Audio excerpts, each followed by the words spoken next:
आज आप सबको एकत्रित करने के पीछे दो मुख्य कारण हैं।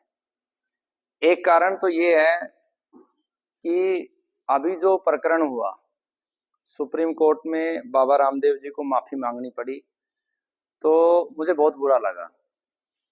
फिर मैंने उस पूरे कानून को पढ़ा। इंडियन मेडिकल एक्ट जो है, वो एक्ट ये कहता है कि करीब 25 बीमारी है, उसके ऊपर कोई ये भी नहीं कह सकता कि ये ठीक होती है। अगर बोल भी दिया तो 1 साल की सजा है। क्योंकि बाबा रामदेव जी बहुत बड़े स्तर पर, विश्व स्तर पे कार्य कर रहे हैं, तो वो उनकी अगेंस्ट जो है आईएमए, जो इंडियन मेडिकल एसोसिएशन है, वो उनके अगेंस्ट खड़े हो गए। ये इंडियन केवल शब्द लगाया हुआ है, बेसिकली ये एलोपैथी की एक संस्था है ना। उसका उद्देश्य यही है कि जो आप कमाए वो सारा का सारा जो है हॉस्पिटलों में लगता रहे। आप अगर हमारे भारत के परिदृश्य को समझेंगे, थोड़ा सा विचार करेंगे, चिंतन करेंगे, हर बजट के अंदर सरकार 10 से 15 एम्स की घोषणा करती है। और मैं आपको, ये तो पता नहीं मेरी आयु कितनी है, लेकिन मैं आपको ये 100% दावे के साथ कहता हूं, जितने जितने हॉस्पिटल बढ़ते जाएंगे उससे 10 गुना रोगी इस देश में बढ़ते जाएंगे।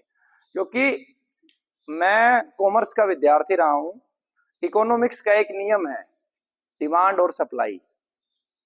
यानी कि अगर आपको किसी चीज की सप्लाई करनी है तो आपको डिमांड बढ़ानी पड़ेगी। अगर आपको हॉस्पिटल खड़े करने हैं देश में तो रोगी बढ़ाने पड़ेंगे, सिंपल सी बात है। तो जितने हॉस्पिटल बढ़ेंगे तो मतलब रोगी बढ़ेंगे, और रोगी बढ़ेंगे तो पूरा प्रायोजित है, सब कुछ प्रायोजित है। बस आप लोगों ने अपनी आंखें बंद कर रखी है, ठीक उस कबूतर की तरह जो बिल्ली झपक ले जाती है। हर एक बीमारी जो इस समय देश में हो रही है या जो आने वाली है, वो पूरी प्लानिंग करके आप लोगों को दी जाती है। जैसे आधुनिक विज्ञान कहता है कैंसर, है ना, आयुर्वेद उसे कहता है अर्बुद, और हम लोग उसे कहते हैं कि डीएनए का डिसऑर्डर। ये बीमारी ना भारत में थी ना दुनिया में थी। आप 50 वर्ष पहले देखेंगे तो कहीं नहीं थी, और आज लगभग भारत में ये स्थिति है कि घर घर तक पहुंच चुकी है। अभी घर घर तक नहीं गई है, लेकिन अगले 10 से 15 वर्षों में मैं जहां तक देख पाता हूं, शायद ही कोई घर बचेगा जहां कैंसर नहीं होगी। क्यों? सुबह से लेकर शाम तक वो सारे चीजें करवाई जा रही हैं जिससे कैंसर होता है। तो हॉस्पिटलों को अपनी दवा बेचनी है, पूरी एक मेडिकल इंडस्ट्री है, तो उसको दवा तभी बिकेगी जब रोगी होंगे। तो रोगी कैसे पैदा किए जाएं, इस बात पे विचार किया जाता है। ये पूरे विश्व के लिए सोचने का विषय है। क्योंकि हमारे पूर्वजों ने क्या किया था, हमारे पूर्वजों ने चिकित्सा है, शिक्षा है, इन सब विषयों को किससे जोड़ा? सेवा से। इनमें कभी व्यापार का कंसेप्ट नहीं था। आप देखोगे जो शिक्षक होता था उसका सम्मान परमात्मा की तरह होता था। क्यों होता था? क्योंकि वो काम भी परमात्मा का ही करता था।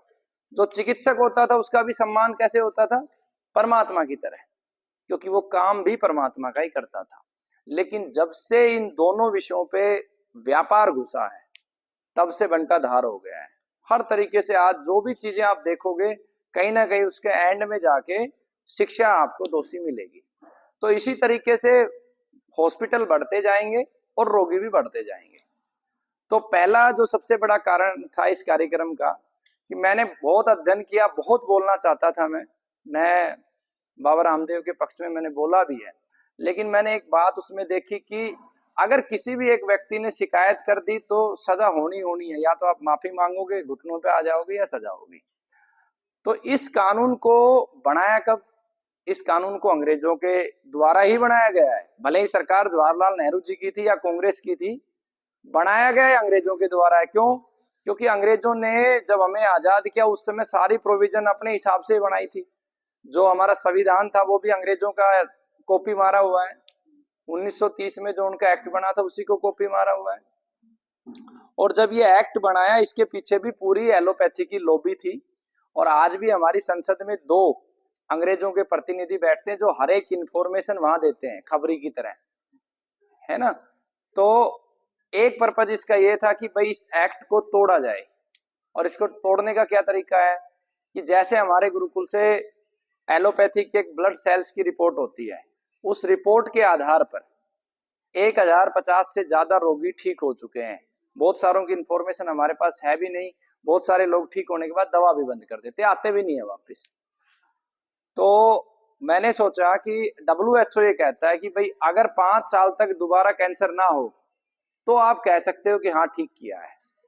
तो पहला मेरा लक्ष्य ये बना कि आप जो 1000 रोगी ठीक हुए हैं, कम से कम इन 500 रोगियों को, मैं देखो सब तो मानते नहीं है, मानते तो लगभग रोगी आज यहाँ होने चाहिए थे। मैंने पहले जर्नल वीडियो डाली, उसका रिस्पॉन्स नहीं आया तो मैंने लोगों को फोर्स कर करके फोन किया कि आओ, जबकि ये पूरा का पूरा फ्री ऑफ कॉस्ट है। मतलब आपसे एक सिंगल अमाउंट नहीं लिया जाएगा। हाँ, स्वेच्छा से कोई दे दे कुछ भी, लेकिन आप लोगों के लिए 1 रुपए भी नहीं है। तो पहला लक्ष्य ये है। और दूसरा जो सबसे बड़ा कारण है, इससे भी बड़ा जो कारण है, मैंने जब फीडबैक कॉल करवाई तो मैंने पाया लगभग 30-40 रोगियों को दोबारा कैंसर हो गया। और उसमें से भी ऐसे मेरे बड़े, देखो मेरे पास एक रोगी आता है 10 महीने 12 महीने, तो मुझे उससे प्रेम हो जाता है, स्वाभाविक सी प्रक्रिया है। अगर आपके अंदर इमोशंस है तो आपके पास कोई भी आएगा तो उससे प्रेम होगा आपको। तो मैंने पाया मेरे 2 बड़े प्यारे प्यारे बच्चे संसार से चले गए। एक ये ब्लड कैंसर का बच्चा है जिसका ये फोटो भी लगा है, इसको उतारना है, ये खत्म हो चुका है, ठीक है। दूसरा एक बच्चा और है ब्लड कैंसर का ही, और उसका परिवार इतना अच्छा है, इतना अच्छा है, मतलब उनको देखता हूँ, एक ही लड़का था, उसकी फोटो लगी नहीं थी लेकिन वो ब्लड कैंसर का ही था, और इतना प्रेम करता है वो परिवार आज भी मुझसे, वो बच्चा नहीं रहा है ना। तो ऐसे बहुत सारे लोगों को समझ में आया कि इसका क्या किया जाए। तो इसका एक ही रास्ता है, वो रास्ता क्या है कि जो रोगी है उसकी हर 3 महीने में ट्रेनिंग हो, रोगी के लिए हर रोज सुबह मैंडेटरी क्लास हो। जैसे बहुत सारे रोगियों की शिकायत होती थी, गुरुजी आपसे बात नहीं हो सकती, बात नहीं हो सकती। मैंने कहा ठीक है करो बात, रोजाना सुबह 4 बजे क्लास होगी। आपको अचंभा होगा कि एक भी नहीं आता है, आगे एक भी नहीं आता है। और जबकि मैं अगर 2 बजे भी सोता हूँ रात्रि में तो मैं जरूर 4 बजे उठ जाता हूँ। मैं रात को भी शायद 1:30 बजे के आसपास सोया था, फिर भी मैं 3:30 बजे उठ गया था। तो इसका मतलब क्या है, इसका मतलब है कोई जीना ही नहीं चाहता, ठीक होना ही नहीं चाहता, सीधी सी बात है। भाई आदमी ठीक तो वही होगा ना जो एक्टिव रहेगा, जो पार्टिसिपेट करेगा अपने आप को। बीमारी खतरनाक है, इसमें कोई शंका नहीं है, इससे खतरनाक बीमारी दुनिया में कोई नहीं है। इससे खतरनाक HIV एड्स के रोगी को मैं के साथ कहता हूं, मैं 20 साल 25 साल 30 साल निकलवा दूंगा। और इतना भी कहता हूं कि उसके जो बच्चे होंगे, अगर दोनों पति पत्नियों को एड्स है तो उनका बच्चा भी सामान्य होगा, रिपोर्ट भी नेगेटिव आएगी, फुल गारंटी के साथ बोल रहा हूं। लेकिन कैंसर गारंटी नहीं है। दूसरा नाम मौत है, सरल सरल बोल रहा हूं, दूसरा नाम मौत है, और कुछ नहीं है। आप देखो मैंने तो ट्रैक किया है, पूरा डाटा निकाला है। मुझे पूरे भारत में मुश्किल से 5-6 रोगी मिले जिनको 10 साल पहले कैंसर था और सरवाइव कर रहे हैं। तो इसका अर्थ क्या है? तो इसलिए मैंने आप सब लोगों को यहाँ पे बुलाया ताकि आप लोग ना आपको दोबारा कैंसर हो, और आप सब सुबह सुबह क्लास लो, आपका परिवार भी ठीक रहे और मुझे भी संतुष्टि रहे। अगर मान लो आप लोगों के सहयोग से, जैसे रोगियों के सहयोग से तो जेल से बाहर आया है ना, जैसे भाई जी भी आए थे उस दिन, और वो बहन जी अभी आई नहीं है, सुमन जी, उसने भी गवाही दी, और दिलबाग जी उनकी भी गवाही हुई। तो जो रोगी ठीक हुए सबकी गवाही हुई, तभी तो मैं बाहर आया। और अगर मान लो 500 रोगी रह गए जिंदा अगले 5 साल तक, और वो सुप्रीम कोर्ट में चले गए, खड़े हो गए, 500 में से 50 भी खड़े हो गए तो धारा टूट जाएगी। भाई ये कहते दमा ठीक नहीं होता, मैं दमा के मैंने कभी मेंटेन नहीं किया डाटा। दमा के मेरे पास सैकड़ों केस हैं। एक तो बच्चा हिसार का है जो 8 साल से इनहेलर ले रहा था और आज उसको 5 साल हो गए इनहेलर छोड़ा हुआ है, तो इसका मतलब ठीक होता है ना। हालांकि मैंने कभी दमा पे फोकस नहीं किया क्योंकि मेरा इंसिडेंस, मतलब मेरे परिवार में इतने लोगों को कैंसर रहा है, तो मैंने तो बस यही परमात्मा से संकल्प लिया था कि भाई मैं जीवन इसी चीज पे लगा दूंगा, बस मेरे परिवार के लोग बच जाएं, है ना। तो फोकस वहीं रहता है, दूसरी जगह फोकस जाता नहीं है।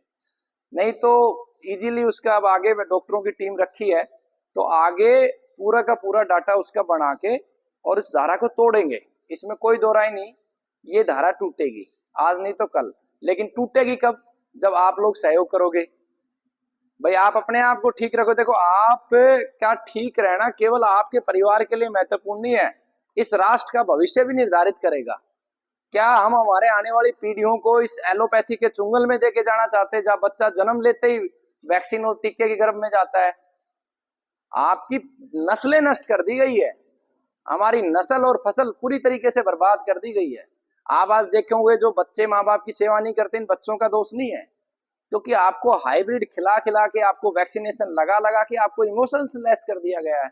इमोशंस है ही नहीं, किसी में इमोशंस नहीं है। हर आदमी जो है एक दिशा में बढ़ता जा रहा है, एक दिशा में बढ़ता जा रहा है, फर्क ही नहीं पड़ता। बगल में जो है कोई इंसान मर रहा है तो फर्क नहीं पड़ रहा, बगल में कोई पेड़ प्यासा है तो फर्क नहीं पड़ रहा। जैसे एक छोटी सी घटना मैं अपनी जेल की बताऊंगा। इतना बड़ा विशाल बरगद का पेड़, और जेल के अंदर जितना कचरा होता है बरगद के नीचे जला रहे, आधा पेड़ ऐसे जल गया पूरा। आज भी आप नारनौल की जेल में जाओगे तो आधा पेड़ जला हुआ है। मैंने डे 1 में देखा, मैंने उसको डिप्टी को लिखा, सबको लिखा, जी ये क्या हो रहा है? कोई सुनवाई ही नहीं है। फिर क्या फर्क पड़ता है? मतलब इतने मूर्खों की जमात इस राष्ट्र में खड़ी होगी। जो जीवन देने वाले पेड़ पौधे हैं, बरगद जो हमें ऑक्सीजन देता है, उनके क्वेश्चन क्या होते, क्या फर्क पड़ रहा है? हमारे पास जगह नहीं है। तो एक दिन मेरे को कई बार आक्रोश आता है जीवन में, गुस्सा आता है, मुझे बहुत ज्यादा आता है, पता नहीं कभी कभी ओवर टेम्परेचर। एक दिन मैं वो जब जला रहे थे, मैंने पुलिस कर्मियों से विनती करी, नहीं माने तो मैं आंच में कूद गया। तो उसके बाद से मेरे को ले गए डिप्टी, मैंने कहा मैं भी जल जाऊंगा इसके साथ, या तुम अपनी ऑडिट करो, तुम्हारे पास सफाई का खर्चा आता है। उसके बाद वो नहीं जलाया, बाद में हो सकता है फिर शुरू कर दिया, उसमें तो कोई कर ही नहीं सकते। तो मेरे कहने का अर्थ है कि हम लोगों में इमोशंस खत्म होते जा रहे हैं, वो हाइब्रिड अनाज और वैक्सीन का कारण है। तो ये मुख्य मुख्य कारण है आप लोगों को यहाँ बुलाने का। इसके अलावा भी एक कारण और है, वो कारण ये है कि जेल से बाहर आने के बाद लगभग 6-8 महीने तो पूर्ण रूप से मैं एक तरीके से डीएक्टिव ही रहा हूँ। मेरा काम से मन ही हट गया था, है ना। ये तो माता पिता की कृपा है कि उन्होंने दोबारा से मुझे इस रास्ते पे ले आए। वो उन्होंने मैदान नहीं छोड़ा तो मुझे लगा यार मुझे करना चाहिए, है ना। तो जो एक और जो कारण मैंने बताया, वो कारण ये कि अब मेरा अगला लक्ष्य ही है, क्योंकि अभी मेरे पास एक और बंदा आके बोल के गया, गुरुजी कोई पोस्को लगा देगा, क्या कर लोगे? पोस्को का मतलब समझते हो? मान लो कोई छोटी सी गुड़िया है, मैंने गोद में उठा लिया, हम इंसान है भाई, हमें बच्चों से प्रेम है, और उसी के माँ बाप ने जाके कह दिया जी ये तो इसके साथ गलत काम कर रहा था। आसाराम बापू जी के साथ क्या हुआ है? उसकी कोई मेडिकल रिपोर्ट नहीं है, लेकिन हमारे देश में मूर्खों की कमी नहीं है। मैं आपको पूरी चार्जशीट पढ़वा दूंगा, एक सिंगल एविडेंस नहीं है। और एक इतने बड़े दिव्य पुरुष जिन्होंने राष्ट्र के लिए इतने ईसाइयों को, अगर भारत में ईसाइयों का धर्मांतरण अगर किसी ने सबसे ज्यादा रोका है तो वो आसाराम बापू जी ने रोका है। इतना संघ ने भी नहीं रोका है जितना आसाराम बापू जी ने रोका। मैं गया हूँ एरिया में, जहां जहां चर्च, ये वहां जहां पे भी चर्च थी वहां पे उन्होंने अपने स्कूल फ्री चलाए, लेकिन कोई बोलने वाला नहीं है। क्यों? क्योंकि हमारे राष्ट्र के ऊपर पूरी दुनिया में जो सत्ताएं हैं, एक पूंजी की सत्ता है, एक धर्म की सत्ता है। धर्म तो केवल नाम का है, वास्तविक बात पे तो कोई जाता नहीं है। धर्म की सत्ता पे ईसाइयों का और मुस्लिम्स का दोनों की टक्कर है। ईसाई ये चाहते हैं पूरी दुनिया में ईसाई हो जाए, और मुसलमान ये चाहते हैं पूरी दुनिया में मुसलमान हो जाए। पूंजी की सत्ता के ऊपर कब्जा फिलहाल ईसाइयों का है। जितनी भी लॉबी बैठी है, वर्ल्ड बैंक के अंदर बैठी हो, WHO के लिए बैठी हो, सब ईसाई हैं। इसलिए जो वर्तमान सरकार है ना, वर्तमान सरकार ईसाइयों के फेवर की है। हमें ये लगता है कि नरेंद्र मोदी जी को हमने बना दिया, ये सिर्फ और सिर्फ हमारी गलतफहमी, इससे ज्यादा नहीं है। अभी सिंगल अमाउंट ऑफ वर्ड कभी नरेंद्र मोदी जी ईसाइयों के खिलाफ बोल दे तो मेरी गर्दन उतार देना, क्योंकि वो प्रायोजित है। क्योंकि ईसाइयों को ये पता है अगर भारत का इस्लामीकरण हो गया तो दुनिया में राज है मुसलमानों का होगा, क्योंकि भारत इतनी बड़ी कंट्री है, भारत के पास इतने नेचुरल रिसोर्स हैं, कल्पना नहीं कर सकते, इतने नेचुरल रिसोर्स हैं। अभी बीजेपी का एक विधायक था, स्वर्गवास हो गया, लक्ष्मण दास जी, तो उनका मेरे यहाँ से ट्रीटमेंट चल रहा था। तो कोल्हापुर के पास एक जंगल है जहाँ कैंसर कंद और बहुत सारी जड़ी बूटियां होती हैं। तो उनके माध्यम से मुझे उस जंगल में घुसने की अनुमति मिल गई, नहीं तो सरकार ने बैन कर रखा है। क्यों बैन कर रखा है? पिछले 50 सालों से जापान, रसिया उस जंगल से सारी जड़ी बूटियां निकाल के ले गया। अब सरकार जागी है। हमारी गंगा जल जो है वो कितना पवित्र है, कांग्रेस के शासनकाल में 3 बार उसके ऊपर रेडिएशन, जहां से गंगा जी चलती है, ऐसे ऐसे ट्रायल्स किए हुए हैं कि पूरे गंगा जल को नष्ट करने की प्रक्रिया की गई है। तो सरकारें हैं, आती हैं जाती हैं। मेरा जो आपको समझाने का भाव ये था कि हमें हमारी लड़ाई हमें ही लड़नी पड़ेगी। तो जो मेरा तीसरा पर्पज ये था कि अगर मैं सिंगल रहता हूं इस चिकित्सा के क्षेत्र में, तो आज नहीं तो कल मुझे ना कोई टपकाने वाला है। दो ही तरीके होते हैं इंसान को, या तो खरीद लो, अगर बिकता नहीं है तो उसको फंसा दो, फंसता नहीं है तो मिटा दो। भाई जो समझौता कर लेते हैं वो उन सत्ताओं के साथ चलते हैं। भगत सिंह जी को क्यों फांसी दी गई? गांधी जी को क्यों सुरक्षित रखा गया? भगत सिंह, नेताजी सुभाष चंद्र बोस, इनको क्यों मिटा दिया गया? क्योंकि ये लोग समझौता करने वाले नहीं थे। क्यों गुरु गोविंद सिंह जी के बच्चों को चीन दिया गया? क्यों? जो 100% है उसे कभी रखेंगे नहीं। हाँ, जो समझौता कर लेगा वो साथ साथ चलता रहेगा, उस लूट तंत्र का हिस्सा वो भी बन जाएगा। तो जो मेन चीज जो मैं आपको बताना चाह रहा हूं, आप में से ही मैं चाहता हूं कि आप में से ही चिकित्सक बने। और मेरी अगली 2 वर्ष की प्लानिंग है कि भारत के जो नेचुरल रिसोर्स जहां पे हैं वहां पे कम से कम 15 सेंटर में डेवलप कर दूं। देखो, गंगा जी के किनारे ऑलरेडी डेवलप हो चुका है, गंगा जल पे बहुत अच्छा रिसर्च हो चुका है। कल मैं कुछ चीजें आपको डॉक्यूमेंटेड दिखाऊंगा कि कितना इफेक्टिव गंगा जल है और कितना इफेक्टिव जो है हमारा गौमूत्र है। मतलब कितने साइंटिफिक हमारे पूर्वज रहे हैं, आप कल्पना नहीं कर सकते। तो कल के सेशन में उसमें बात भी करेंगे। तो एक पर्पज ये भी है ना, जैसे बहन जी है, रेखा जी हैं, ये इनको नॉलेज काफी हो चुकी है, ये इस कार्य को कर सकती हैं। और बहुत सारे साथी हैं, ये लखनऊ से हैं, ठीक हुए भी काफी समय हो गया, बहुत एक्टिवली हर चीजों को करते हैं, ये भी कर सकते हैं। बहुत सारे लोग आप में से निकल के आ सकते हैं सेवा के पथ पे। क्योंकि आप लोगों से, हालांकि ऐसा नहीं है कि आप लोग बेईमान नहीं होंगे, लेकिन आप लोगों की पॉसिबिलिटी है कि आप 90% ईमानदार रह जाएंगे। हालांकि एक रोगी ठीक हुआ था, उसने बेईमानी शुरू कर दी थी, उसने लोगों को बोला 10,000 रुपए दो, मेरे पास जादुई प्रोडक्ट है, मैं ठीक कर दूंगा।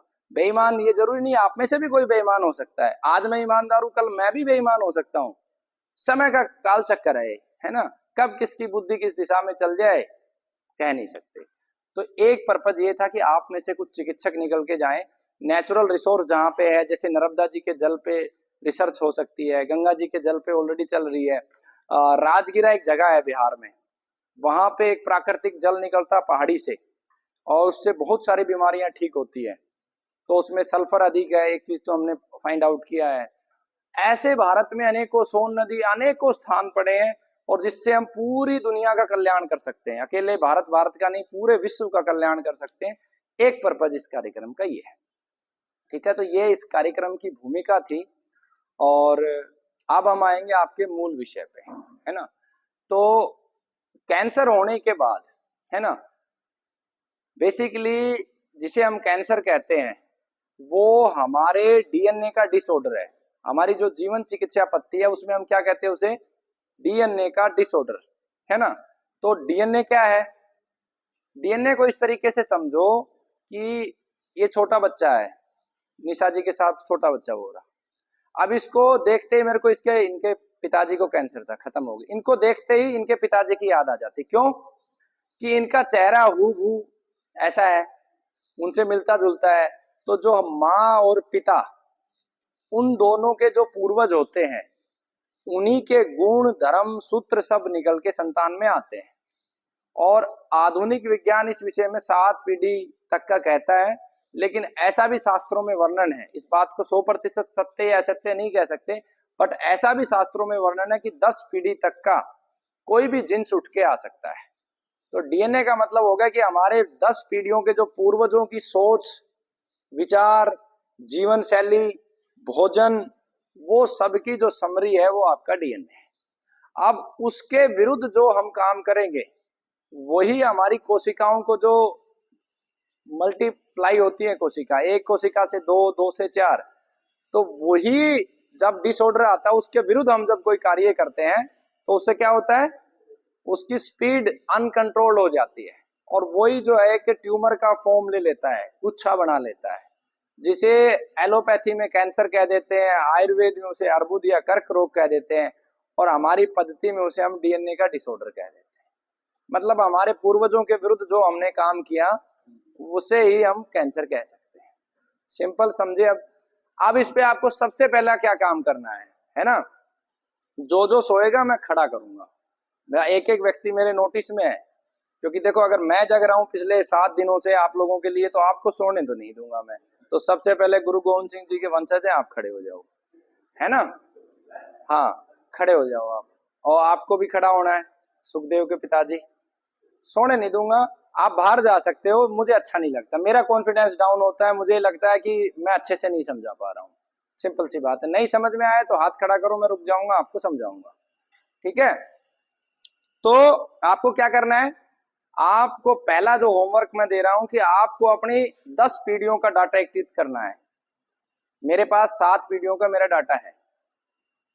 1761 में मेरे पूर्वज आए थे महाराष्ट्र से राष्ट्र की रक्षा के लिए, वहां तक का मेरे पास डाटा है। तो आपको सबसे पहला होमवर्क आपका ये कि आपको चार्ट बनाना है, आपके दादा का नाम क्या है, परदादा का नाम है, उससे ऊपर का और उससे ऊपर वो क्या करते थे। अब इसको एकत्रित करो, उसमें से कितने मांसाहारी थे, कितने शाकाहारी थे, वो कैसे जीते थे, क्या सोचते थे, क्या खाते थे, क्या पीते थे, कैसे रहते थे, क्या संयुक्त परिवार था, क्या ज्वाइंट फैमिली थी या अलग अलग रहते थे, क्या कितना ईर्ष्या भाव था, क्या सास बहू की लड़ाई उस समय भी थी, क्या रोटी बनाने में झगड़े होते थे, क्या कि मैं रोटी आज नहीं बनाऊंगी, पोछा मैं नहीं लगाऊंगी। सब चीजें आपको एकत्रित करनी है। इसका सीधा सीधा विज्ञान है। मैं जो आपको बताऊंगा वो टोटली साइंस ही बताऊंगा मैं। तो ये आपका पहला होमवर्क है, ये आपको करना है? बिल्कुल, उसका एक चार्ट बनाओ, उसकी सभी के पूर्वजों की जितनी फोटो है फोटो लगाओ दीवार पे, हमारे बच्चों को पता होना चाहिए। मेरे दादाजी को मैंने देखा है संघर्ष करते हुए, मैंने मेरे दादाजी को देखा है किस तरीके से वो मतलब एक एक रुपए के लिए काम करते थे।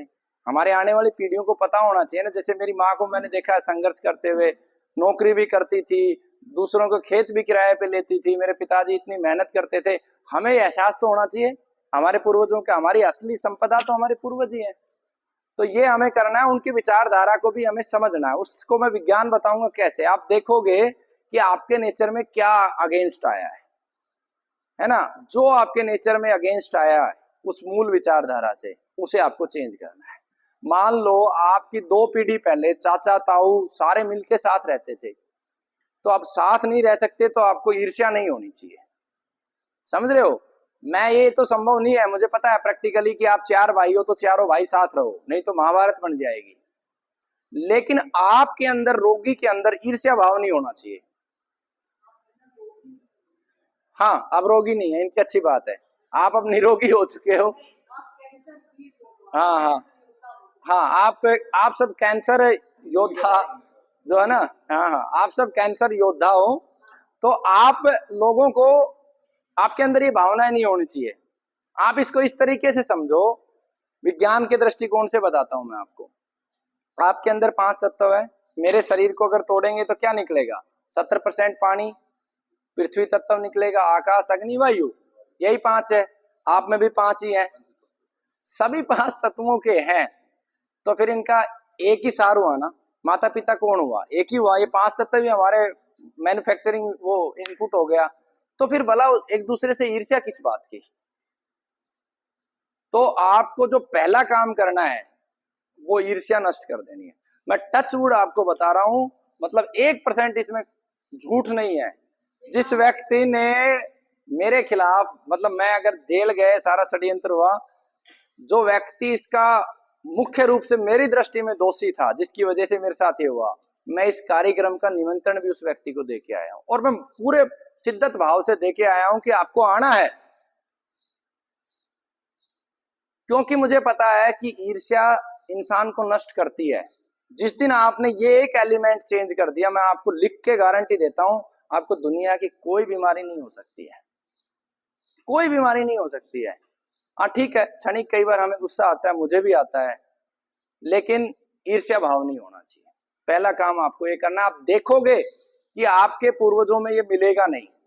किसी का भी देख लेना, आप 2 पीढ़ी पहले जाओगे तो 5-5 भाई ऐसे बैठ के खाना खाते थे, 15-15 रोटी खाते थे दबा के, और बनाने वाले भी खुश होके बनाती थी, अरे वाह मेरे बच्चे खा रहे हैं।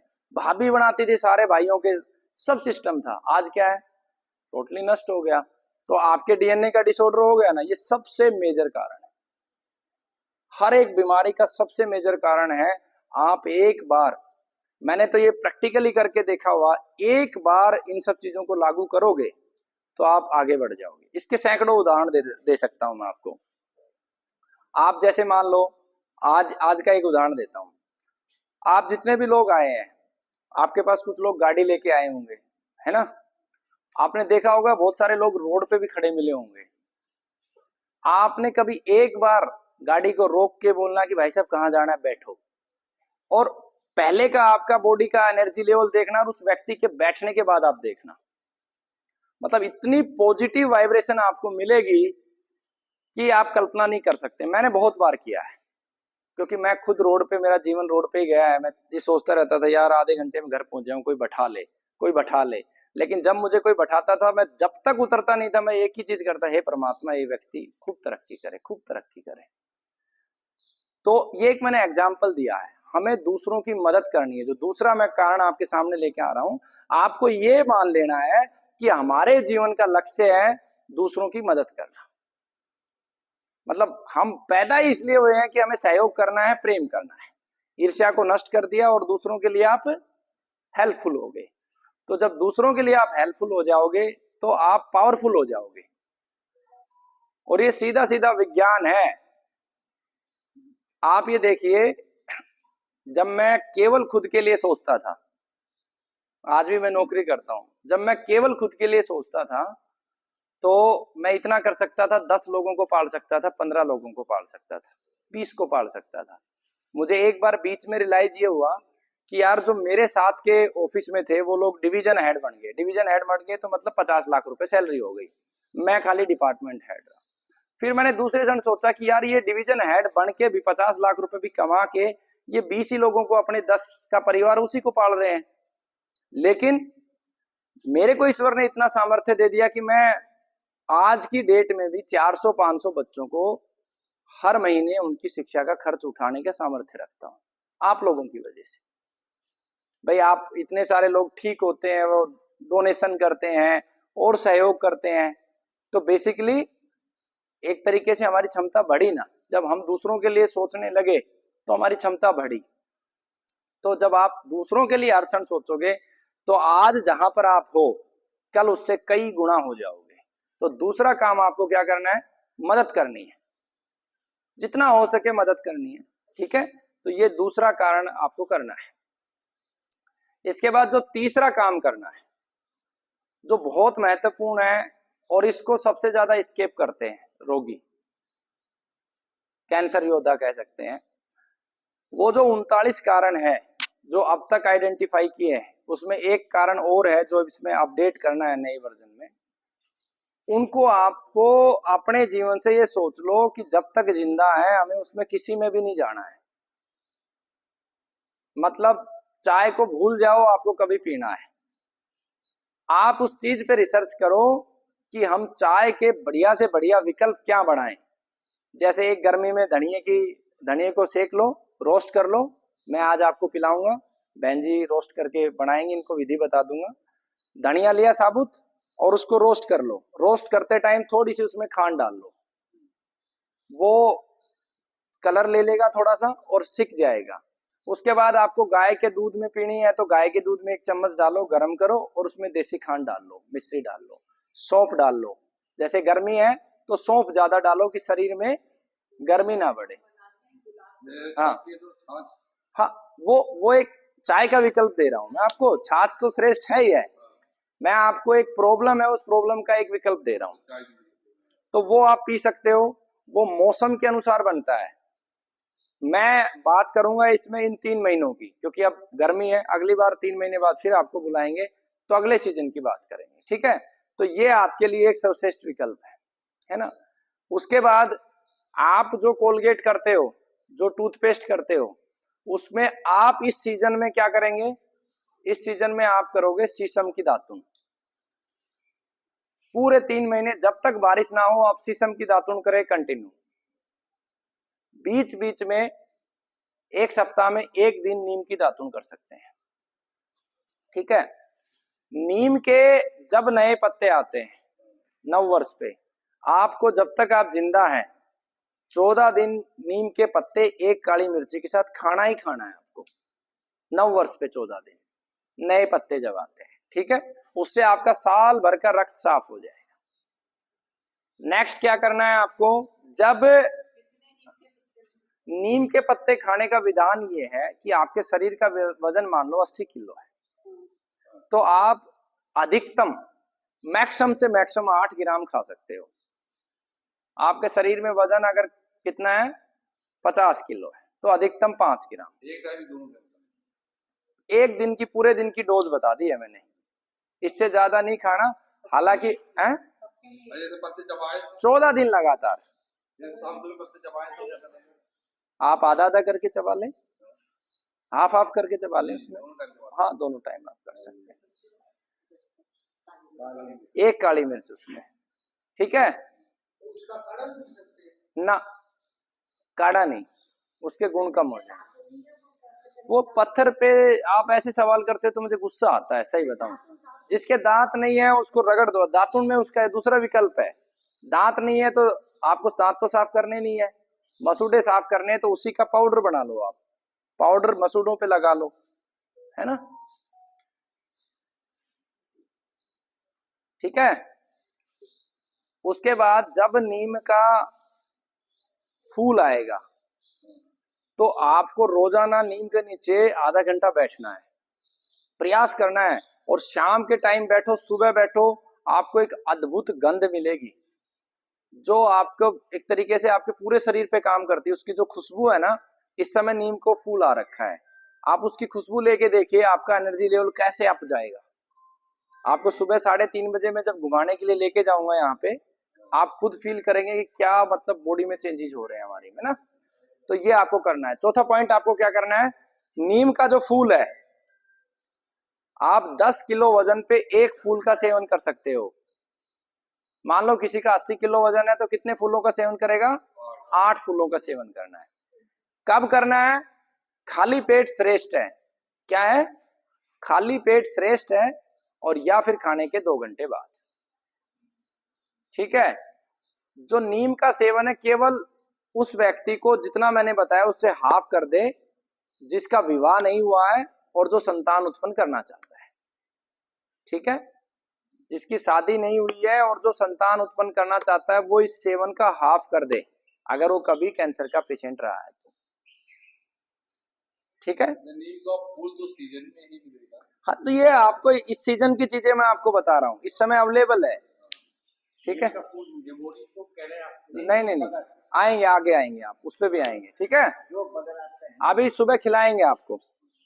ठीक है भाई, आपकी जिम्मेवारी है फूल लाने की नीम की, तो ये सेवन करना है। उसके बाद उस फूल से जब फल बन जाता है, ठीक है, तो वो जो फल कच्चा रहता है उस समय कुछ तोड़ के सुरक्षित करना है साल भर के लिए। ठीक है, उसे छांव में सुखाना है और उसका पाउडर बना के रख लेना है। कच्चा मतलब वो जब शेप में आ जाता है, पकने के बाद तो उसके गुण चेंज हो जाते हैं, पकने का अलग उपयोग है। जब वो कच्चा रहता है जब उसे छांव में सुखा के करना है। ठीक है, वो आप अगर जैसे इस जैसे टेम्परेचर में रख देंगे तो मेरे हिसाब से 10 दिन में सूख जाएगा। और अगर आपके दिल्ली में है टेम्परेचर और हीट नहीं है, जैसे तो टीन है ना तो इसमें हीट है, उसके ऊपर निर्भर करता है, उसको पलटते रहो ताकि उसमें फंगस ना लगे। ठीक है, उसके बाद जब वो फल पक जाता है तो रोजाना आपको, जब तक सीजन में फल चले, रोजाना आपको, जैसे आपका 80 किलो वजन है तो आप उसको 3 से गुणा कर लो, 8, एक जीरो हटा दो, 8 को 3 से गुणा कर लो, आप 24 निम्बोड़ी रोजाना खाएंगे डेली, पके हुए फल की। क्योंकि पका हुए फल के अंदर विष कम हो जाता है, लगभग खत्म हो जाता है। ये पाउडर बना के रख लेना, ये आगे बताऊंगा इसका उपयोग मैं आपको कैसे करना है। ठीक है, फल आपको जैसे मान लो बाबूजी के अंदर वजन है 60 किलो, तो इनको कितना रोज फल खाना है, 18। ठीक है,